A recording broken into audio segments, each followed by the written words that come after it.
Valduk, Keeper of Flame, is looking to burn the world down. Can Valduk set fire to Arcum, Traxos, and Ephara? Find out next on Commander Replay. Welcome back, everyone. Playing some Valduk, Keeper of the Flame. Take a look at our opening hand. Looks pretty good. We'll go ahead and keep that. Opponent said they've got a no-land hand for the win. We'll see how that goes. So, this version of Valduk was recommended by fellow content creator Deck Builder Society. I was checking out their video, and I liked a lot of the ideas they had about using a lot of the really low-costed auras with Valduk. I had tried a straight equipment build prior to this, and it didn't work out that well. It was kind of slow, it was kind of clunky, it was very fragile, and it's too easy for opponents to disrupt if you're trying to play Valduk, and then trying to equip up things like Sword of Fire and Ice and the usual suspects of equipments. Oh, hey, that's a mana crypt. This hand just went from good to insane. So I guess we play a mountain, play a mana crypt, play a Valduk. Actually, we can get the Sol Ring down first. Get the Sol Ring down, and we're still going to have one left over. Woo, that is a turn. That is a turn. Obviously, you wouldn't normally expect a turn 1 Valduk, but we got a crazy opening hand right there. Anyway, so let's take a look at what Valduk actually does. It's 2 and a red for a 3/2. At the beginning of combat in your turn, for each aura and equipment attached to Valduk, create a 3/1 red elemental creature token with trample and haste. Exile those tokens at the beginning of the next end step.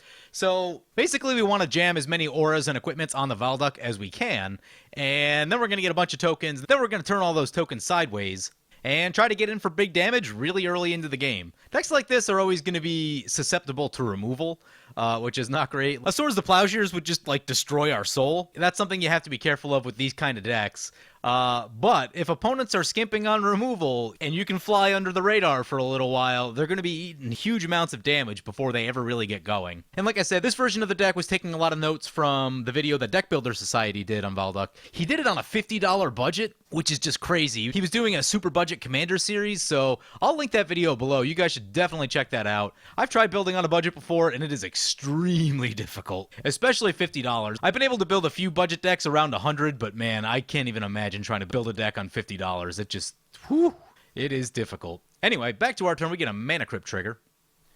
We'll go tails, and we won the flip. Nice. We draw a Blasphemous Act. Not going to be needing that immediately, but maybe at some point. Right here, we will play the Buried Ruin. I want to get the Mask of Memory down. Let's see. That's 4. Mask of Memory will take 3 mana. Sword of the Animus takes 4. The Messenger will take 1. How much mana do we have? We have 4, 5, 6. We have 6 total mana. So I think we equip the Mask of Memory and play the Messenger speed. We'll play this. We'll get the Sword of the Animus into play, but we won't get it equipped. I think that's going to be our best use of mana right here. So play the Mask of Memory, equip the Mask of Memory, play the Messenger speed, then play the Sword of the Animus. We'll go to combat. We'll get 2 tokens, and then we'll swing everything into the Ephara opponent, since Ephara is going to be the most likely to have board wipes and removal. Which is the thing we really don't want to see with this deck. So we get a Mask of Memory trigger. Okay, so we'll discard a land right here. Discard a land. And the tokens will get exiled. Pass the turn. So Ephara are going to crack a Myriad Landscape. Worn Power Stone for the Traxos opponent. Let's take a look at what our opponents are playing, by the way. First up is Arcum Dagson. Is 3 and a blue for a 2/2. Tap it, target artifact creature's controller sacrifices it. That player may search their library for a non-creature artifact card, put it onto the battlefield, then shuffle their library. It's going to be some sort of artifact combo kind of thing. It's a commander that I see every once in a while. I don't run into enough of it to know exactly what their game plan is, just that I know they'll get out some things that'll probably be really annoying to deal with. Starting with this Isochron Scepter, which they just played with a negate. Ooh, it's got a negate under it. Well, that's fun. Brings it back to our turn. We'll go heads this time, and we lost the flip. We draw into a Bravado. Right here, we're going to hold the mountain so that we can discard for the Mask of Memory. So let's get the Sword of the Animist equipped. So we've got Sword of the Animist on. Do we try this Bravado? No. Let's go with the Madcap skills because it has Menace. Yeah, we'll go with the Madcap skills first and see if it gets countered. Opponent giving it a long look. Lets it resolve. Nice. Go to combat. Oh, don't be a Swords of Oh, it's a Swords of Plowshares. Yep, that's the one thing you don't want to see with this deck. Oh, we're going to gain a bunch of life. How much mana do we have?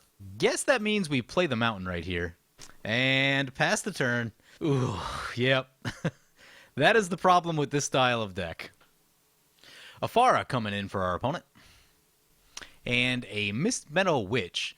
Ooh, that is really bad for our deck. That means they can pay 4 and completely destroy our soul with that Mist Meadow Witch. Ugh.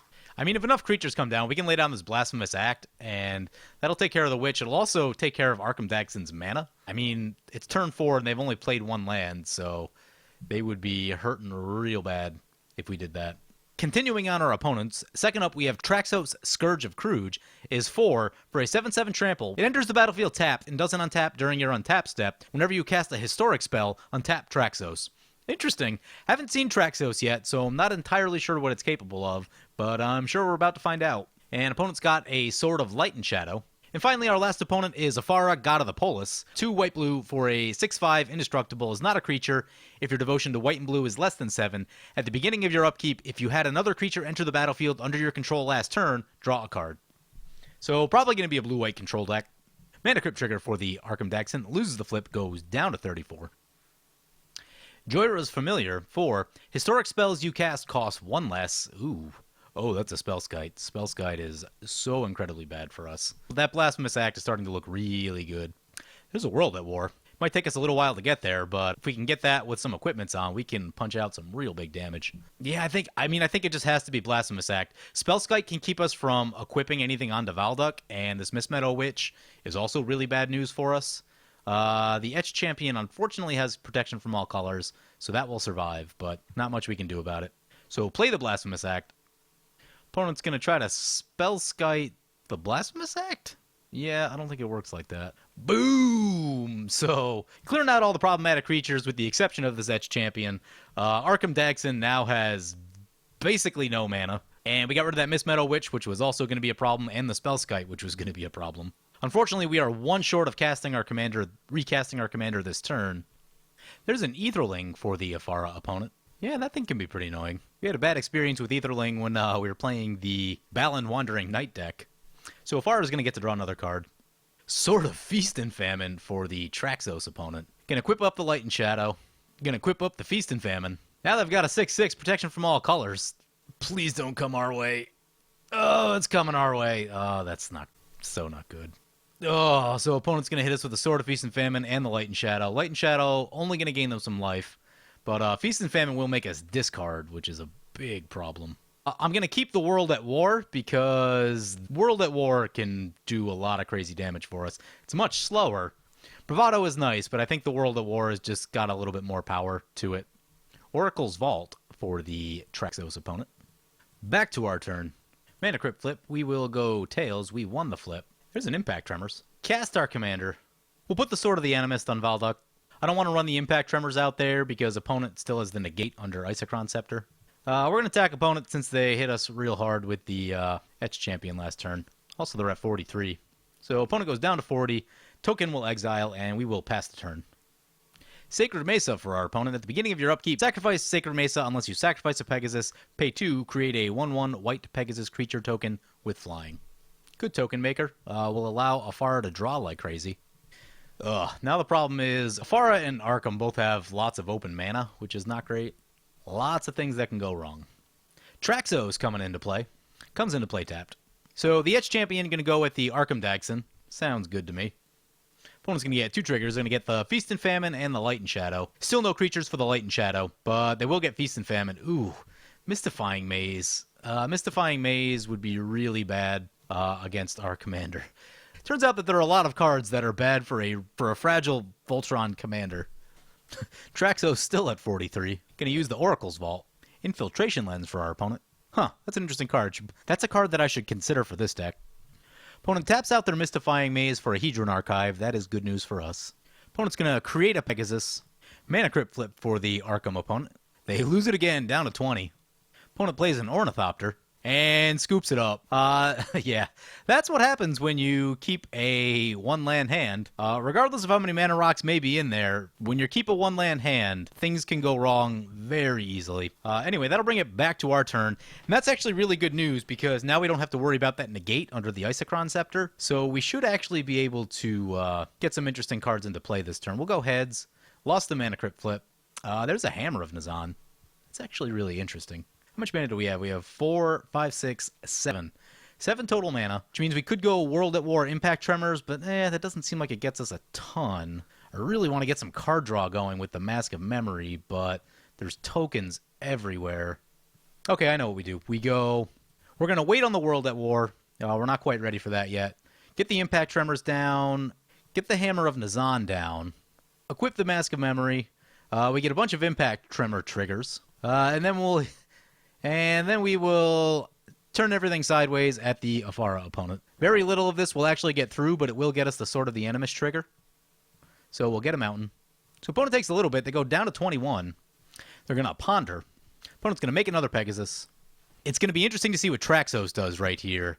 They can hit us really hard and make us discard our only card, or they can start going at the Ephara opponent, who I think is going to have a lot more answers for what they're trying to do. Opponent's going to play their own Hammer of Nazan. Oh boy, here we go. Equips the Hammer of Nazan to the Traxos.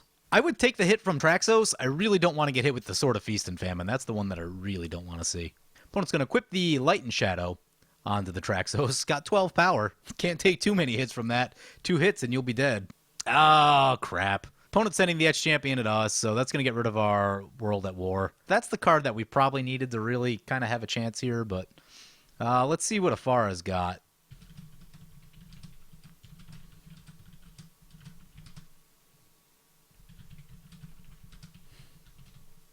Opponent's going to forsake the world. Ooh, opponent's going to... So I made a little bargain with our opponent. Told them if they got rid of the Sword of Feast and Famine, that we could probably kill the Traxos opponent. So they forsake the worldly on the Sword of Feast and Famine, which is huge. Opponent does go down to 9, which means we may actually inadvertently kill them in the process also. Opponent says now they probably just died to Impact Tremors. Good point. I didn't think about that. Either way, it's going to be close. Right now, I think that we're coming up just a little bit short. We could use something big off the top right here.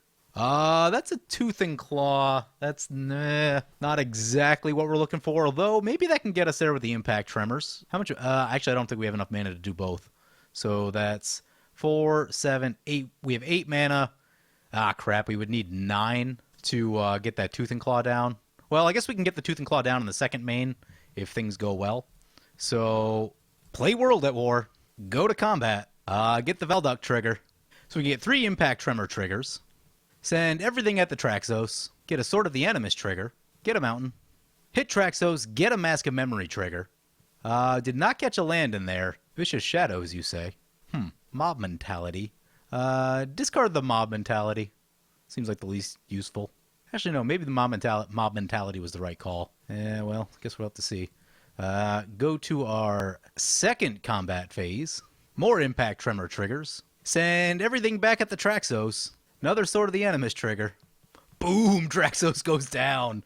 We get another Mask of Memory trigger. If we get a land right here, yeah, there it is. There it is. Discard the Vicious Shadows and play the land. Play the Tooth and Claw. Start sacking all our things.